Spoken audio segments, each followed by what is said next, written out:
Olá, estamos de volta para mais uma videoaula no mundo do comércio eletrônico, construindo uma loja virtual e utilizando aí a linguagem ASP, o ASP clássico, Active Server Pages, né, uma linguagem de programação aí para a construção de páginas dinâmicas e interativas na web. Meu nome é Antônio Andrade, professor universitário, e vamos embarcar aí mais uma vez nessa aventura de programação.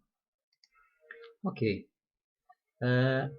Nós estaremos apresentando nesta videoaula um exemplo de site, né, de mini site, sites para venda de miniaturas na internet. E esse exemplo é um exemplo didático, né? Então nós já estamos vendo aqui na apresentação da primeira tela, que após construído assim o nosso website, ele vai ficar com essa aparência.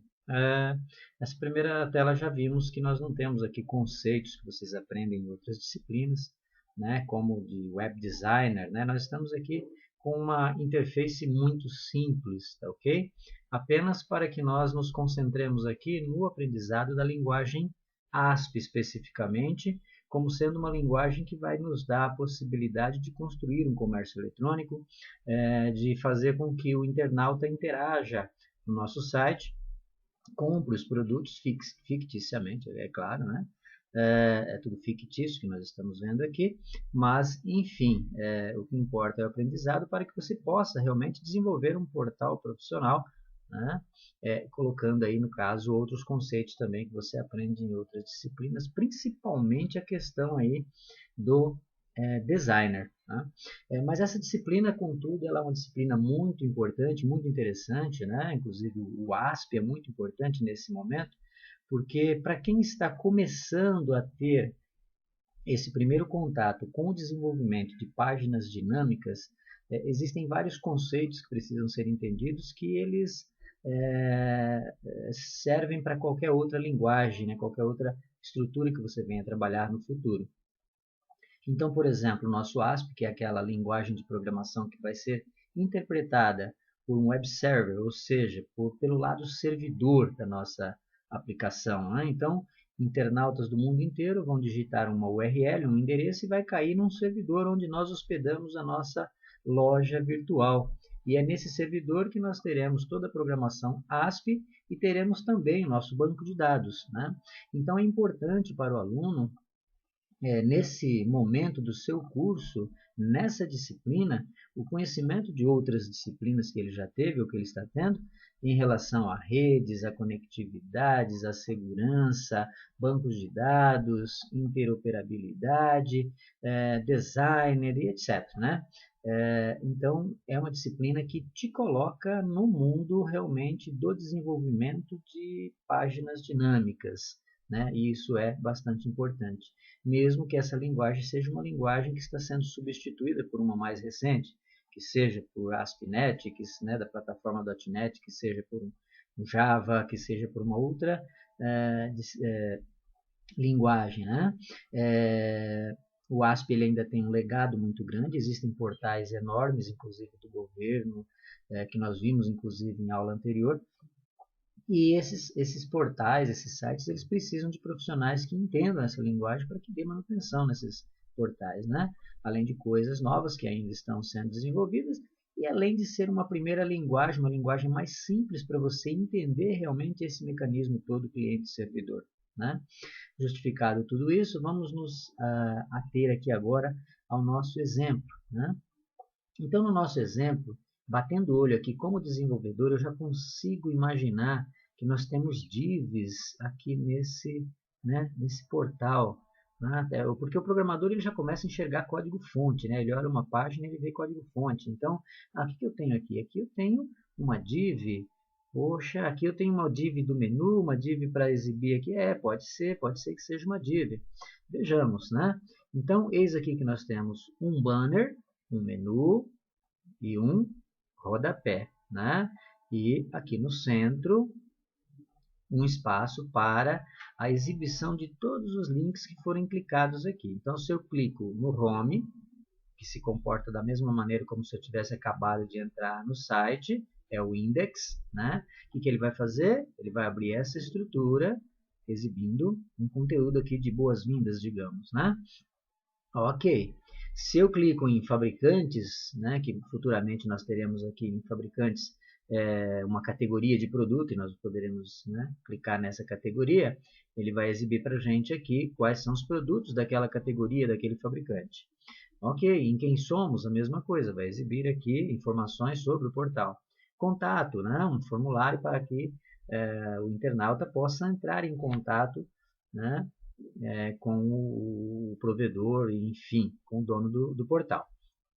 Bom, cada um desses links aqui apresentados, quando eu clico nele, ele vai exibir uma página e vai exibir um conteúdo diferente aqui no meio da nossa página HTML.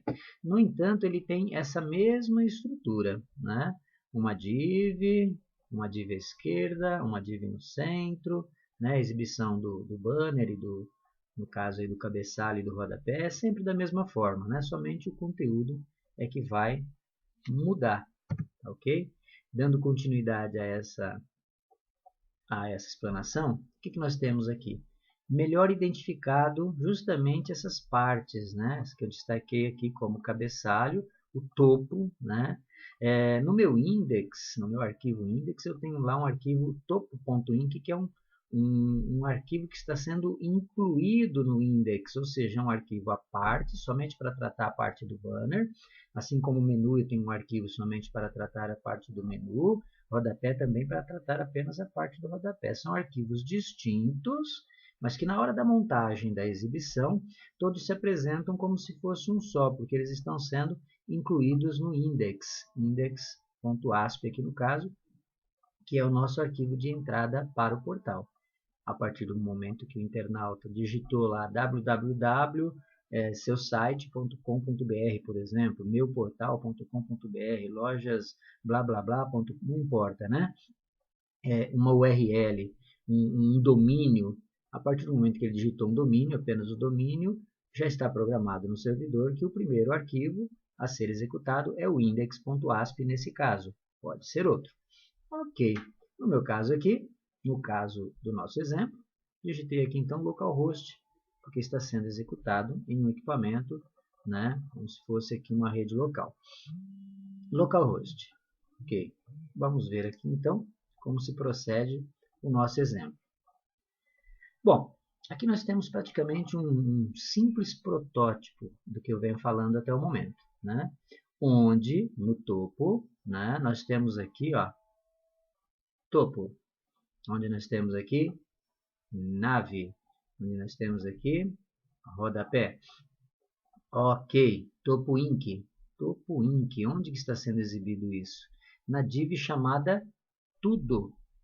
Olha que existe uma div chamada tudo dentro do corpo do meu HTML e essa div é justamente todo o contorno aqui, né, da nossa página, ok? Dentro dessa div topo eu tenho de início um include, que é esse include aqui, né, que está incluindo um arquivo chamado topo, que é onde ele vai exibir lá o cabeçalho da nossa página. Logo abaixo foi dividido aqui o meu index em mais duas divs, né? Então eu tenho uma div chamada tudo, dentro dela eu tenho um include para o topo, uma outra div para o menu, uma div para o conteúdo e mais um include para o rodapé, que é exibido aqui embaixo, ok? Então a minha div de menu chama-se aqui navegação, né? Nave, include o quê? O menu.inc, né? E aqui no conteúdo eu vou desenvolver aqui minhas boas-vindas. Se fosse uma outra página, uma página, por exemplo, de quem somos, eu teria exatamente essa mesma estrutura, né? Exatamente aqui essa mesma estrutura.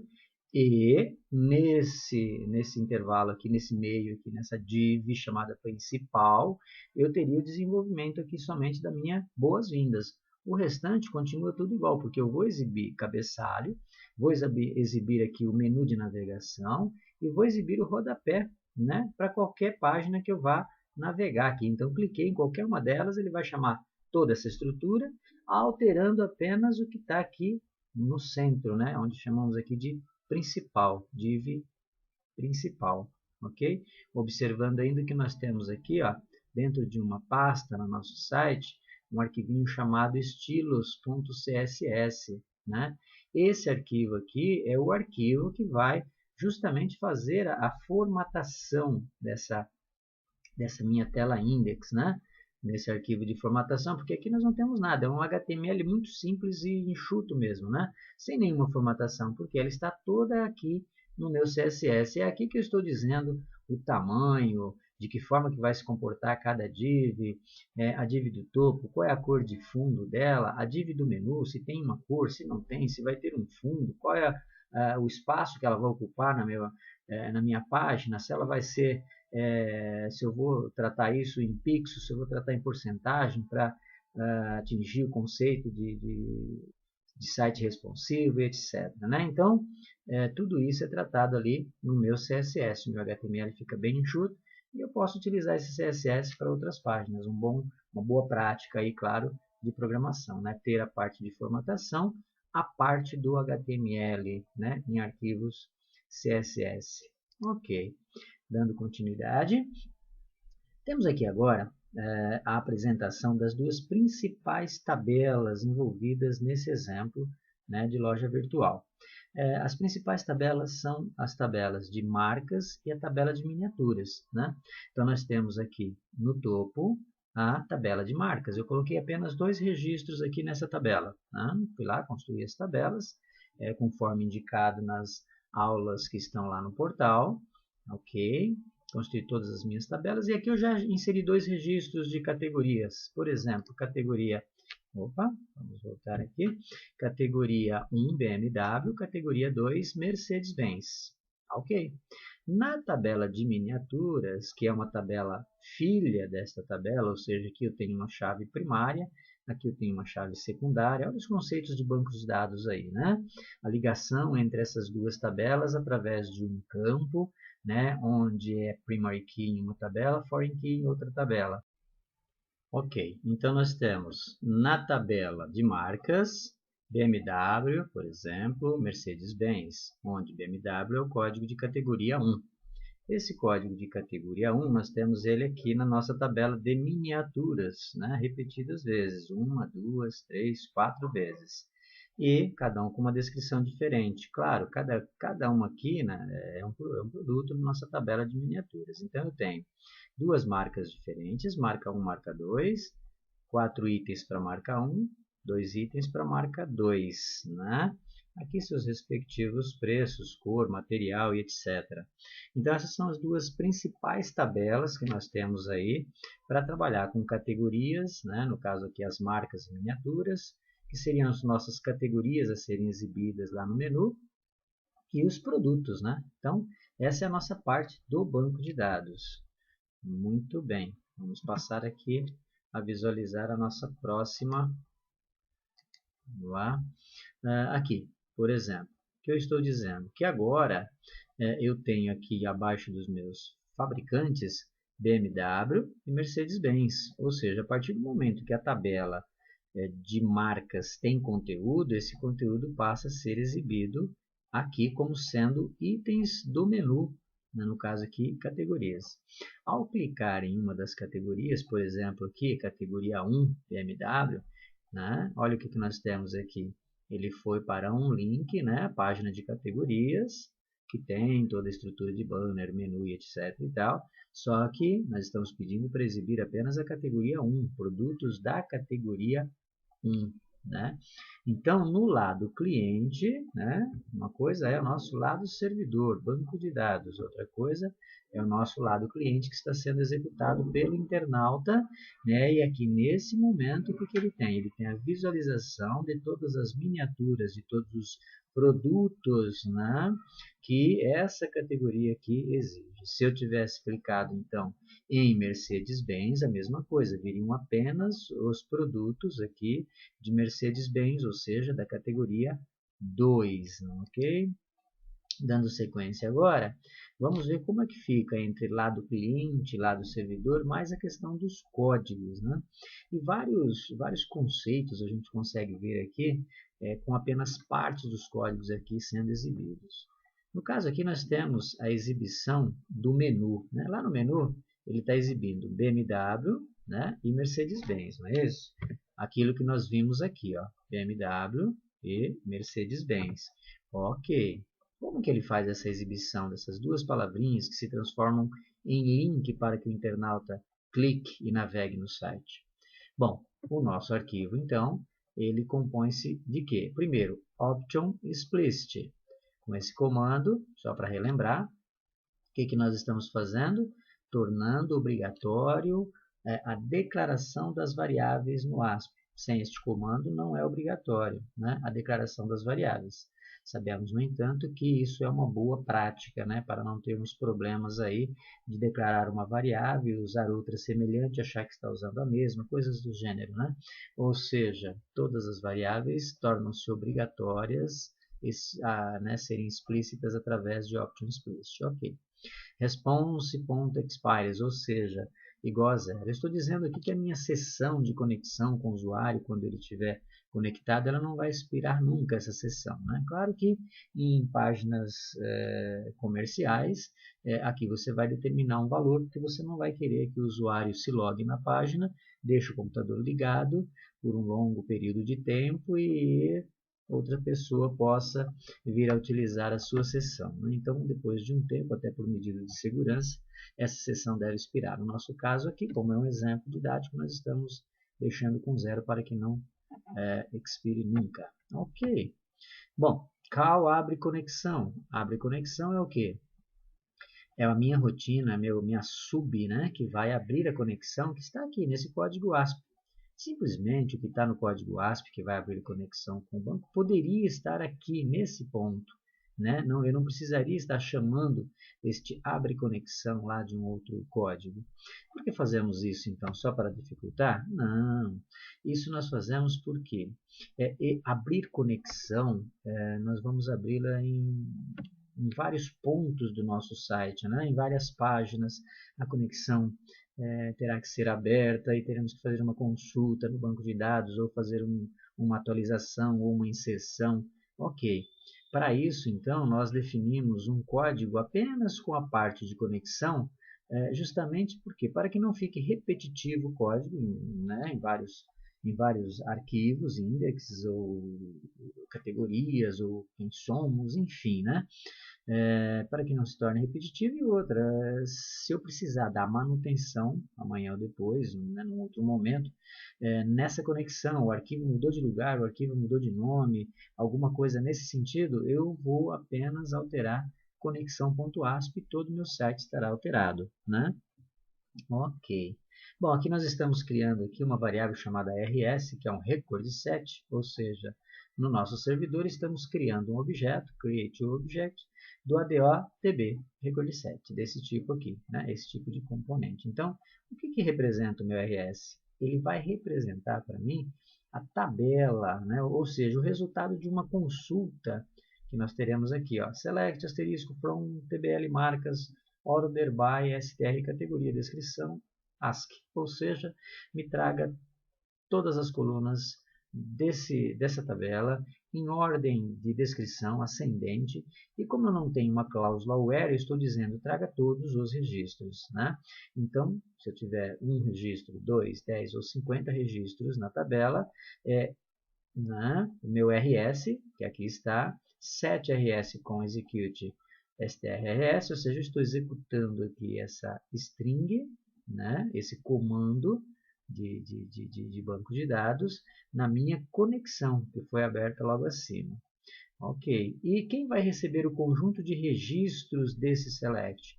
A minha variável de memória recordset chamada rs. Muito bem. Um pequeno trecho, né, mas com assim um conteúdo didático bastante grande, bastante conceito aí no caso. Outro trecho a destacar aí nesse código do index é o trecho em que ele realmente cria, que ele elabora a parte a ser apresentada dinamicamente para o internauta, a parte do menu, né? Então nós temos aqui, ó, se eu for verificar isso apenas como HTML, eu vou ver que eu tenho uma UL, ok? É um tipo de lista não ordenada para o HTML. Dentro dessa UL, verificando que HTML tem LI, list item, verificando que HTML eu tenho apenas um ahref, uma âncora, né? Um link para um determinado endereço, LI barra LI, o A e o barra A, ou seja, fechando dentro de LI barra LI, o meu link. Ok. Depois, lá embaixo, eu tenho o fechamento da lista como um todo. Então, o que eu tenho agora? Verificando a parte de ASP, né? A parte de script, tudo que está entre aqui esses elementos, ok? Menor que porcentagem é maior que. Em alguns casos, nós temos, por exemplo, essa forma abreviada de dar um response no lado cliente, né? É menor que porcentagem igual, e aí fecha com porcentagem maior que. Ou seja, o que eu estou fazendo aqui com isso? Estou exibindo no lado cliente uma informação. Da mesma forma, aqui com a descrição da categoria. Mas o que é isso tudo? Tenho aqui, então, um laço que vai fazer enquanto não for o fim dessa minha tabela virtual de memória. End of file, ou seja, o end of file ele me retorna verdadeiro quando o ponteiro virtual de localização de registros de uma tabela chegar ao fim desse conjunto de registros, né? Então, existe aqui um ponteiro virtual para esse RS que, no início, ele está no topo, ou seja, o F é falso. Tudo bem. Se tiver algum registro, o F é falso porque esse ponteiro está logo no primeiro registro. Pois bem, faça enquanto não for o fim. Ele entra aqui pela primeira vez. Lembrando que nós temos dois registros, nesse exemplo nós temos dois registros lá na tabela. Então o que ele vai fazer? Ele vai escrever no browser isso, mais o quê? O conteúdo do campo, categoria ID, campo da tabela que nós fizemos a consulta lá no banco de dados, né? Então, meu RS field byte ou bit, categoria ID, vai retornar 1 da primeira vez, né? Assim como esse outro campo vai retornar o quê? BMW, né? Então, nós teremos a montagem aqui de um AHF, categoria ASP, categoria igual a 1, e a exibição para o usuário BMW, né? Ou seja, dá para a gente visualizar desse outro lado, que é o que vai aparecer no lado cliente, né? Se eu clicar lá no browser, botão direito, exibir código-fonte, o que eu vou ter? O L, né? Essa parte aqui, aí ele entrou no laço e desenhou a primeira linha, ok? LI, AHF, categoria 1 lá, né? E o que vai aparecer para o usuário? BMW, fecha o A, fecha o LI. Então, ele passou uma vez por aqui, ok? RS Move Next, ele vai para o segundo registro, que no nosso caso é Mercedes-Benz. O END volta, verifica, não é fim de arquivo ainda, e agora ele faz a mesma coisa com o segundo registro, ou seja, monta para mim no lado cliente um HTML, que é o LI, HRF, categoria 2, né? Mercedes-Benz, ok. Move Next, agora sim, não tem mais registro. O ponteiro virtual vai para o fim, né? Para o EOF, EOF é verdadeiro agora. Quando ele volta aqui e verifica que o EOF é verdadeiro, ele não entra mais no laço, ele vai para o próximo comando após o end, após essa estrutura. Isso significa que o L será apresentado no lado cliente. Então, veja que com isso, nós temos aqui um laço, que é o laço responsável por pegar todo o conteúdo do banco de dados, todas as categorias, e montar para exibição no browser justamente o que? O que o browser aceita, que é HTML, né? O resultado para o internauta vai ser apenas BMW e Mercedes-Benz, lá no menu, né? Voltando mais uma vez aqui. Só isso será apresentado para o usuário com todo aquele código. Poxa vida, tanto código para tão pouco resultado, mas às vezes isso se inverte. Esse mesmo código, ele pode ser utilizado, ele vai ser utilizado para apresentar uma, duas linhas de registro, 10, 1 milhão, não importa quanto, né? É o mesmo código, não muda nada. Então aí você tem o seu dinamismo, né? Sua página dinâmica. A partir do momento que for incluída mais uma categoria, ela passará a ser apresentada no menu automaticamente. Ok? Muito bem. Agora, uma vez que você, lá no seu site, vejamos aqui, né? Você clicou numa categoria, veio aqui em um dos itens apresentados e clicou em um desses itens, né? O que vai acontecer? ele vai para o detalhes, ou seja, uma outra página que vai te exibir aquele item, somente aquele item, a foto dele, o detalhamento que está lá no banco de dados, como fabricante, modelo, cor, material, preço desse produto. Vai te sugerir uma quantidade, né? Quantidade 1, no caso. Aí bastaria você clicar em comprar, se esse é o seu desejo, né? Se esse é o desejo do internauta, clica em comprar, né? Para que ele possa passar para a parte de identificação. Como assim identificação? Identificação do internauta, porque até então ele estava simplesmente navegando. Agora não, agora ele passou para a parte da compra efetivamente, né? Então, para que ele faça a compra, é necessário inserir isso daqui, essa compra, esse item, no carrinho ou na cesta, né? Ok, com isso então veio a parte de identificação. Então ele deve digitar aqui qual é o login, qual, né, o usuário, a senha e iniciar a compra. Ok, iniciar compras.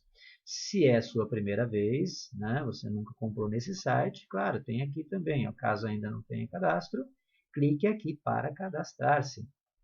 Muito bem. Então, aí vai abrir uma tela para você efetuar o seu primeiro cadastro no site. Ou ainda um lembrete de senha, né? Você pode também já ter sido cadastrado, mas precisa lembrar a senha. Isso é importante também. Muito bem. Para ficar ainda um pouco melhor, ou talvez uma outra forma de apresentar a mesma ideia, né, eu elaborei aqui um pequeno fluxo lógico de toda essa movimentação no site. Okay? Então você tem aqui o index, né? Nesse index você já usa a conexão, porque você já vai exibir do banco de dados as categorias existentes, né? Lá no banco de dados você já vai exibir no menu, né? Esse menu aqui, esse index, ele também tem incorporado a ele o topo, ponto .inc, o menu, o rodapé, aquela página que nós vimos, né? Inicialmente. Ok, ao clicar em um dos itens aqui no menu, por exemplo, nós temos aqui fabricantes, né, com suas categorias logo abaixo, por exemplo, BMW, como nós vimos, que é o item 1 cadastrado, Mercedes-Benz, que é o 2, né, cadastrado. Ao clicar nesse detalhe e sugerir, né, clicar no botão de comprar, aí vem então a parte de identificação. Como eu já disse, né, a identificação vai fazer o quê? Ou você pode se cadastrar, ok, internauta, cliente novo, ou você pode iniciar as compras colocando seu usuário e senha, ok? Ou então você pode simplesmente lembrar a senha. De qualquer forma, né, feito isso, você pode, né, você vai ter essa apresentação, que seria o quê? Agora é a sua cesta de compras, o seu carrinho de compras. E aqui você tem outras opções, onde você pode adicionar mais um item à sua compra. Ok, já inseri esse item, agora eu quero inserir mais um. Você pode esvaziar o carrinho. Nossa, eu cliquei em 2 ou 3 itens, mas não era bem isso que eu queria. Vamos esvaziar e vamos começar novamente. Esvazio o carrinho, ok. Ou finalizo o pedido, ou seja, quero fechar o meu pedido e receber o produto ou os produtos aqui, né, mencionados. Ou então quero remover um item especificamente. Então aqui na lista de itens comprados eu posso simplesmente clicar em remover. E aí ele vai remover aquele item especificamente. Bom, com tudo isso nós tivemos aí então apenas uma abordagem rápida, né? Uma abordagem de forma assim mais conceitual para o desenvolvimento aí do seu portal na web. Né? Até aproximadamente um pouquinho depois do meio da sua disciplina lá no portal, você tem toda a explicação sobre os comandos do ASP, como que ele funciona, desde como você instala ele, né, ou com o IIS, ou com, no caso na videoaula também trata o Baby Web Server, a videoaula anterior, servidor ASP, né, mais simples, mais fácil de utilizar às vezes em alguns dispositivos em casa, né, em alguns equipamentos. Mas essas aulas iniciais elas tratam desde uma instalação, de qual a necessidade, de como configurar o seu portal, trata todos os comandos, variáveis, estruturas de decisão, de laços, né? Trata também a parte do ASP em relação a como que eu vou enviar informações para o lado servidor, como que eu vou receber essas informações. Tudo isso é tratado nas primeiras aulas, né, até a metade mais ou menos da disciplina, e também é discutido no vídeo anterior, né, que foi apresentado. Ok, neste vídeo a ideia então é que você, a partir aí da 12ª aula aproximadamente, você comece a montar, elaborar o seu próprio portal. E esse exemplo que aqui foi dado é um exemplo tirado das aulas, né? O exemplo em que você pode seguir passo a passo cada uma das aulas e elaborar o seu próprio mini portal. E aí, claro, além do que ali está, você pode colocar, depois que você fez ele funcionar, é melhor que faça, né?